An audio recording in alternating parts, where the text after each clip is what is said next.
अगर आपने अभी तक हमारा चैनल सब्सक्राइब नहीं किया तो अभी सब्सक्राइब करें और बेल आइकॉन को क्लिक करके हमारी लेटेस्ट वीडियोस के बारे में अपडेट जानें।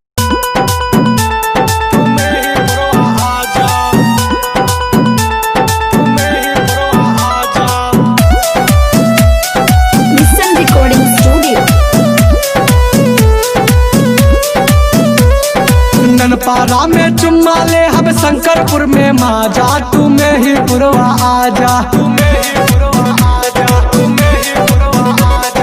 ननपारा में चुम्मा ले हम शंकरपुर में माजा, तुम्हें ही पुरवा आजा, बजाइब तू हर बाजा, तुम्हें ही पुरवा आजा, बजाइब तू हर बाजा, तुम्हें ही पुरवा आजा।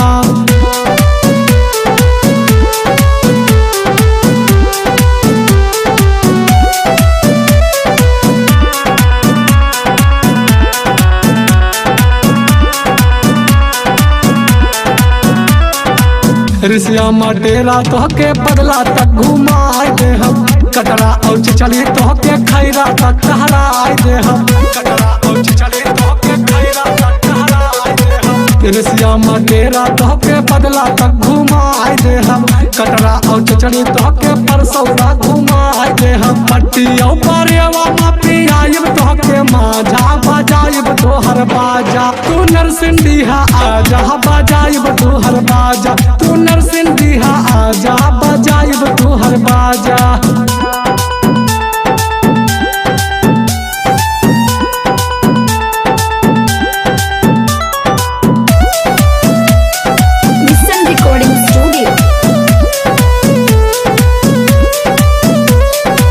मुस्कान डीजे वाले साउंड बुक कराइब हो, मटेरा नान पारा रानी बजवाइब हो, मटेरा नान पारा रानी बजवाइब हो। मुस्कान डीजे वाले साउंड बुक कराइब हो, ननपारा बाबा गजमा खूबे बजवाइब हो। अजय भगवती के साथे ऋषियम छेना खाजा, तू नरसिंह आजा, बजाइब तू हर बाजा, तू बहराइच में आजा, बजाइब तू हर बाजा, तू बहराइच में आजा।